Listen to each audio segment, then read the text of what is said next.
The sky burned in angry red and bruised purple, Earth's last sunset. Dust storms rolled over the cracked Earth, swallowing the skeletons of lost cities. Humanity had fought a losing battle against its own creation. The air was poison, the oceans acid, the ground barren. We looked up not for hope, but to witness our home's final breath.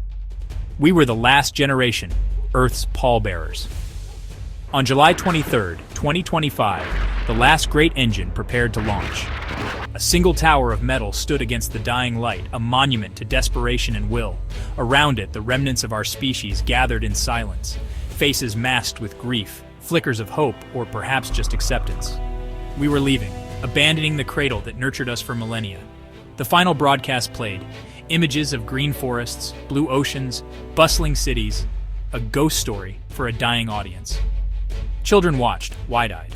They'd never known that world. For them, the images were fantasy. The broadcast was a reminder of what we'd lost and what we hoped to find again. As the sun disappeared, silence fell, a world giving up. The wind howled through ruins. Every person felt the weight of our journey. We were not just travelers, but refugees, carrying the memory of an entire world. The launch was not a celebration, but an escape. The final sunset closed the chapter, a brutal, beautiful end to humanity's story on Earth. And so we turned our eyes to the stars. From the ashes rose the Elysian Dawn, more than a starship, an ark. Its hull gleamed, a silver needle pointed at the cosmos, carrying DNA banks, knowledge, and thousands in cryosleep. The ship was a self-contained world, our last gamble, a prayer whispered into the void. Our destination? Orbital Eden, a myth hidden in Saturn's rings, a paradise shielded from view. The journey was a pilgrimage, a second chance to build a future worthy of humanity. The ship's engines bent space-time, crossing the solar system in months. Life aboard was a delicate balance, every resource recycled, every person with a role. Hydroponic farms glowed, classrooms taught of a lost Earth, meditation chambers offered peace. The Elysian Dawn was a promise. This time we would do better. We would build a home that lasted, a society in harmony with its world. The ship carried not just people, but hope itself. And so, we set course for the unknown. At the helm stood Captain Lira Voss, forged in Earth's final years. Her calm voice steadied the crew. Her resolve was unshakable. She led a diverse team: Dr. Thorne, the botanist dreaming of real forests; Kenji Tanaka, the engineer; Ilara, the psychologist and guide. They were chosen for skill, resilience, and belief in the mission. The journey was long, tension simmering beneath routine. Stories of lost Earth were shared, grief and hope mingling. Captain Voss often stood alone, watching the distant sun, feeling the burden of leadership. As Saturn neared, excitement and fear grew. The legend of Orbital Eden was about to be tested. In the briefing room, Saturn's rings shimmered in hologram. "We are not just explorers," Voss said. "We are the dawn of a new era." Her words were a promise. The crew prepared to face the unknown, together. The Elysian Dawn slipped into Saturn's shadow, the planet looming gold and white. For months, only darkness. Now, a celestial giant filled their view. Sensors scanned the rings, searching for Eden's signature. Anticipation thickened the air. Suddenly, a melodic alert, a distortion in space-time, a ripple in the rings. Captain Voss commanded, "Take us in, slowly." The ship parted icy debris, approaching a shimmering curtain of light, a waterfall of liquid aurora. Colors danced, mesmerizing and new. The crew stared in awe. The light pulsed, welcoming. Dr. Thorne whispered, "The energy is organic, alive." They were entering a living field of energy, beyond science, almost mystical. The mission was now first contact. "Enter the anomaly," Voss ordered. The ship passed through, bathed in warm glow. Peace and wonder washed over the crew. They had crossed into the gates of Eden. Beyond the veil, a new world unfolded. Orbital Eden, a masterpiece. Bioluminescent forests pulsed, rivers of crystal flowed, the air sparkled with life. The planet was aware, its biosphere shifted to guide their landing. Dr. Thorne's instruments confirmed the entire world was a single consciousness. The Elysian Dawn landed softly, the ground rising to meet them. The air was invigorating, filled with the scent of unknown flowers and pure life. The crew stepped out, not as conquerors, but as guests. Thoughts and feelings drifted into their minds, the planet's curiosity, wisdom, and peace. No fear, only a silent, telepathic embrace. They had come seeking refuge, but found something more, a living, welcoming world. Eden was ready to share its existence. Humanity had found a home beyond imagination, and the story was just beginning. The dawn of a new era stretched before them, radiant and limitless. As humanity thrived on Orbital Eden, the planet itself began to share its ancient memories. Visions of distant stars, forgotten worlds, and the cosmic web of life connecting all existence. The crew stood beneath twin moons, gazing skyward, hearts alight with wonder. Eden revealed gateways, living stargates woven from its own sentient energy, pulsing with possibilities. With every lesson learned and every bond deepened, Eden unlocked new pathways, inviting humanity to explore not just its own surface, but the vast universe beyond. Captain Voss convened her people beneath a sky alive with auroras.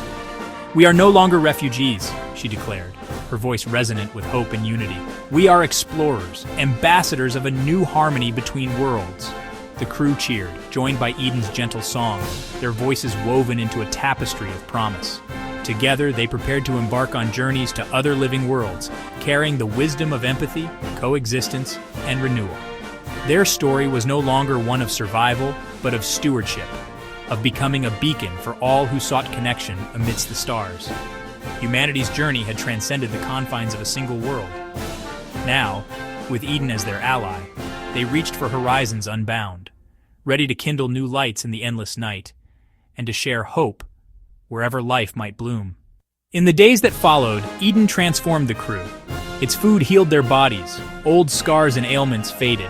The planet's telepathic hum calmed their minds, dissolving grief and trauma. Communication became effortless. The old world's divisions melted away. Captain Voss led through shared understanding, not command. They became a true community, united with their new home. Dr. Thorne learned the language of the trees. Kenji fused ship and planet. Alara guided their awakening. They evolved, becoming part of Eden's mind while retaining individuality. As they prepared to awaken the colonists, Voss felt the planet's pulse in her own heart. They had come seeking survival, but found redemption, a future built on connection and hope. Humanity's new beginning had truly arrived. As months passed on Eden, the crew's transformation echoed far beyond their secluded valley. Guided by their deepening bond with the planet, they began to rebuild the ancient ship, not as a vessel of escape, but as a beacon. Solar sails unfurled like petals, transmitting signals woven from both human ingenuity and Eden's living consciousness. In the quiet of twilight, Dr. Thorne and Kenji orchestrated the first transmission, a message of hope, encoded in light and song, beamed into the vast unknown. Their words, harmonized with the planet's own voice, spoke of survival, unity, and the promise of a new dawn. Back in the stasis chambers, the awakening colonists opened their eyes to a world transformed. They found not just a new home, but a new way of being, connected, resilient, and filled with purpose. Above, the stars shimmered in response. Somewhere out in the cosmic dark, the message would travel, an echo of Eden, calling out to the lost and wandering. The story of humanity was no longer one of endings, but of beginnings, woven into the living fabric of a world that had taught them how to hope again. As Eden's beacon pulsed into the cosmos, the crew's sense of triumph was soon tempered by the unknown. Weeks after the first transmission, subtle changes rippled through the valley. Shadows flickered where none should fall, and the wind carried unfamiliar tones. Kenji detected faint anomalies in the signal feedback, patterns too deliberate to be noise, yet too alien to decipher. One evening, as the twin moons rose, Dr. Thorne stood amidst the glowing flora and watched the sky shimmer with unfamiliar auroras. The planet itself seemed to be listening, its consciousness shifting in anticipation. The crew gathered around the beacon, united by a quiet unease. Suddenly, the ancient ship's sensors flared to life. A response, faint, fragmented but undeniably real, had returned from the stars. It was not a language they knew, but a tapestry of sound and light, echoing their own message, yet layered with mysteries. Eden's living network resonated with the transmission, guiding the crew into a new communion with the planet.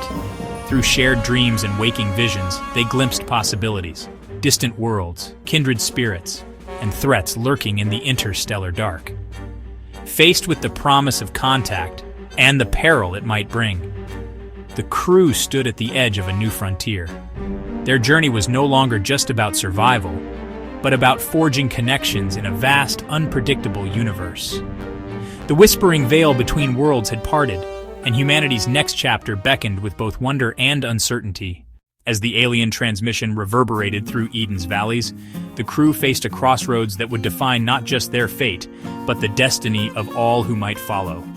In the hush before dawn, Captain Voss convened the crew in the heart of the ancient vessel. The air was thick with tension and possibility. Dr. Thorne's eyes reflected both awe and fear, her voice trembling as she decoded fragments of the message, an invitation or perhaps a warning. Kenji, ever analytical, weighed the risks of responding further, his mind racing with simulations of what might come. Arguments flared, raw and honest. Should they seek to understand and embrace this cosmic neighbor, or shield Eden and themselves from potential harm? Amid the debate, Eden itself seemed to pulse with empathy. Vines coiled gently around the beacon, bioluminescent petals unfurling as if urging unity. In a moment of rare vulnerability, Captain Voss shared his own doubts and hopes, revealing the burden he carried for every soul under his command. The crew, once divided by fear, found common ground in their shared humanity. Hands joined over the beacon, they made a choice, not of caution nor of reckless ambition, but of courageous curiosity.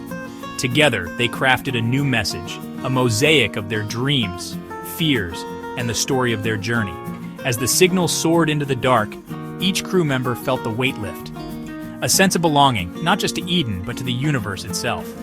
Whatever awaited them among the stars, they would face it as one. The dawn broke over Eden, painting the sky in colors never seen on Earth, and with it a new hope that by reaching out they might discover not only others but the best within themselves. As Eden's twin suns rose higher, the ancient vessel stood silent, its hull glimmering with the echo of humanity's message sent into the cosmic expanse. Days passed in a hush of anticipation, the crew resuming their lives amid the alien beauty, planting, building, learning, and loving, shaped by the memory of the choice they had made together. Then, on a crystalline night when the sky shimmered with unfamiliar constellations, the beacon pulsed once more, a reply, gentle and harmonious, weaving through Eden's air like a song. It was not words but understanding, a vision of distant worlds, of others who had reached out in hope, and a promise that they were not alone. Captain Voss watched as his crew gathered beneath the open sky, faces illuminated by the beacon's glow. Dr. Thorne smiled through tears. Kenji's laughter mingled with the music of bioluminescent insects, and the youngest settlers danced in the alien grass. Humanity, once fractured by loss and fear, now stood united in wonder. Eden flourished, transformed not only by human hands, but by the gentle guidance of the world itself. Vines and roots entwined with new homes, the symbiosis deepening, each life form teaching the other. The crew recorded their discoveries, sending knowledge and hope back toward the stars, a gift for any who might follow. And so, as the first starship prepared to depart Eden's orbit, its destination unknown but its purpose clear, the crew gazed upward, hearts brimming with possibility. Their journey had begun as an escape, but it became a promise to explore, to learn, and to share. In the vast silence between worlds, their voices would echo, a testament that even in the darkest times, hope endures. As Eden's night blossomed with alien starlight, the future beckoned, unwritten, infinite, and forever illuminated by the courage of those who chose to reach beyond the stars.